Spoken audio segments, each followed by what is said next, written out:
Hi, and welcome to this lecture in a series of lectures on C Sharp programming. This particular lecture will cover writing methods with and without parameters or arguments, as also called. And I am your lecturer, Dr. Peter O'Neill. So, the purpose. Many programs these days contain millions of lines of code. If not millions of lines, at least hundreds of thousands. Finding a particular line that does a particular task could take forever if we did not structure the way in which we create our code. Therefore, we use methods to split the code into sensible bits. We give these bits sensible names and comment these to assist us in finding the bit that we want.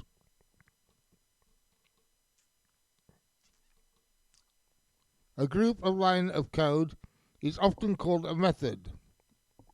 Number of these methods that deal with the same item become a class, and an instance of a class becomes an object. For example, a button. You also need to understand scope and methods are liked. E.g., in Visual Studio 13, 14, 15, 16, 17 and up to the present date, a large collection of pre-written classes, methods, e.g. strings, graphics, database, web, speech recognition and text-to-speech have already been created for you, and millions of more. Each year they are added to by people creating new ones.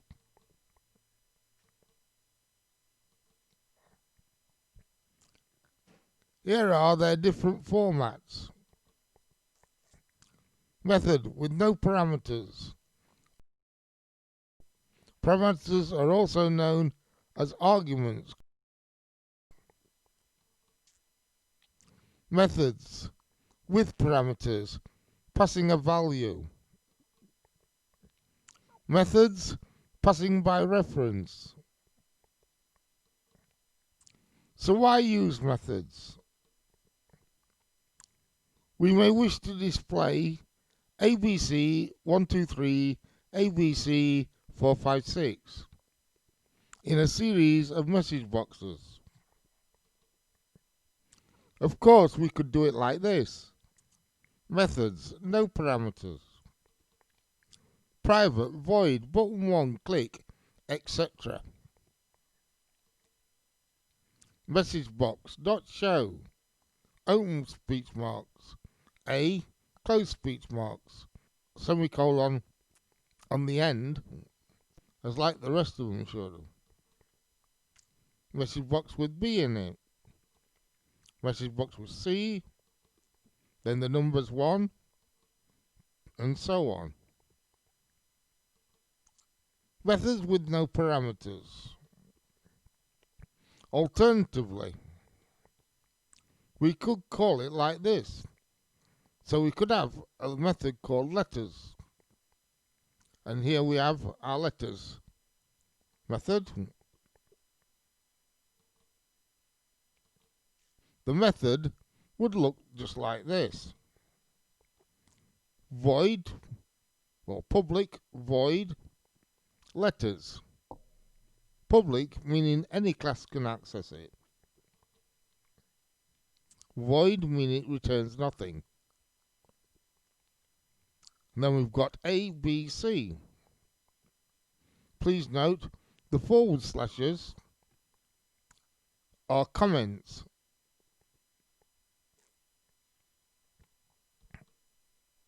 So here's our method, title, and here's its end. Here's its very beginning. And we call it by just basically typing the word letters. And that will call this method. Within a method, you can set global variables like this. Here we have our public partial class, form1 form. This is our declaration of the form that you start with at the very beginning. And just under the curly bracket, we then declare our global variables at this point. Then our methods come underneath that. This declaration of this variable is global, and that means any method can access it not only to read but to write to it. Please note, global variables should be only used when really necessary.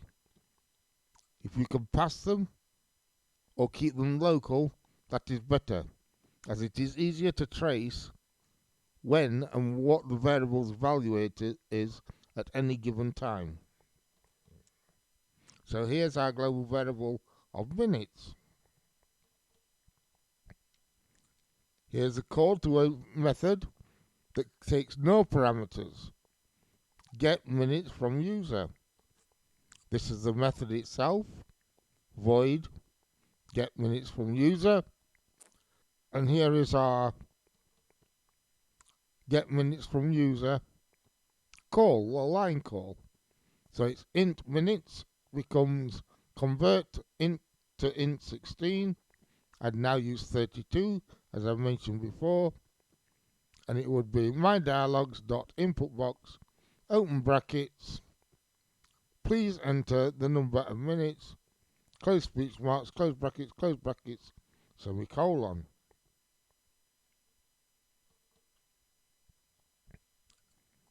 Okay, so now let's look at methods passing values. So here's an example.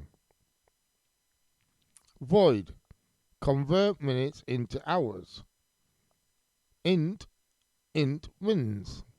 Now int mins is the variable name, int is the type, and the method is one that I've created called convert mins to hours.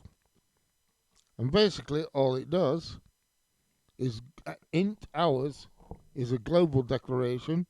Again, remember, this will be declared underneath our class registration or declaration. Int hours equals mins divided by 60. So we are sending the value through the parameter or argument when we call the method. We then divide it by 60 and off we go. In addition, multiple parameters can be passed by doing the following. Basically, we stick a comma between each of them, but remember, we must declare their type.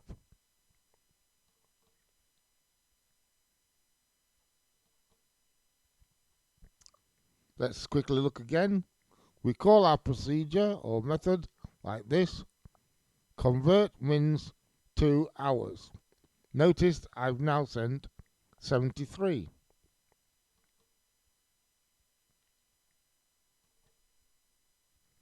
The variable hours needs to be global. Why? Because if it's local, e.g. in convert mins to hours, as soon as we leave that method, that variable dies with the method. So if it's not global, we will lose it the minute we leave that method. So if we make it global, then that will die then when the actual application is terminated fully. So here to here is our method call and our method body.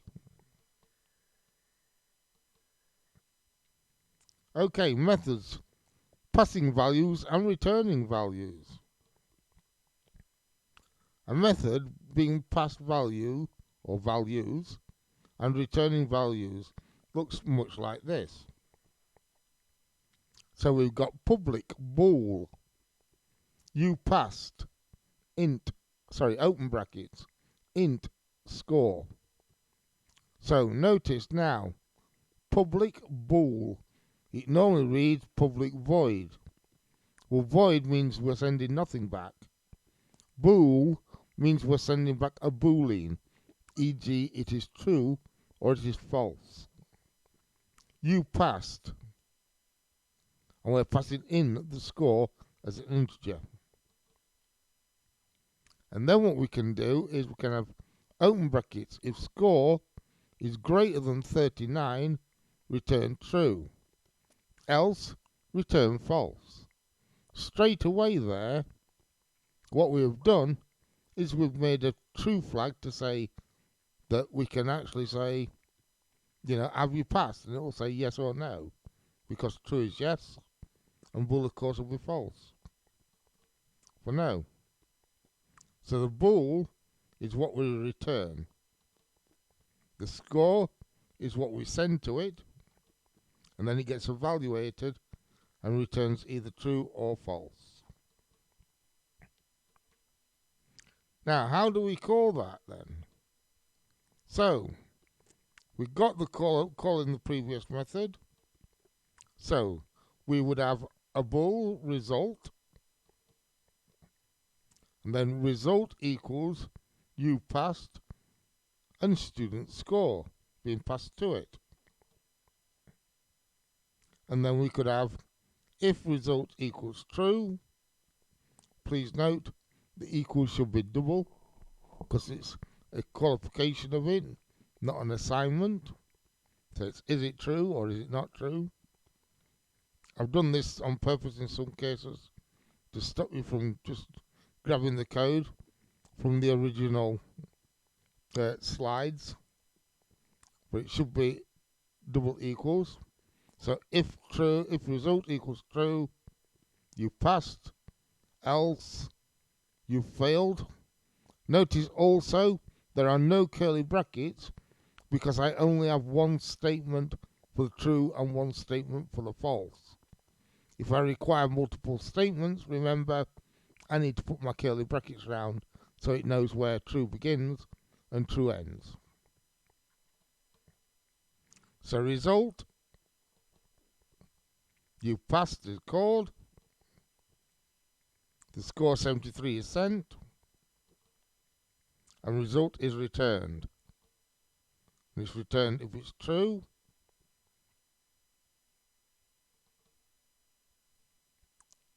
It gets you passed displayed, else it gets you failed displayed. Now, of course, we could abbreviate all of this. So instead of having if you it's storing the details, what we can do here is we can just say this. If you've passed, student score is true, then put you passed, else put you failed. So we can abbreviate this. Now we don't need to declare a boolean for result because we're actually comparing what's returned from you passed with the true.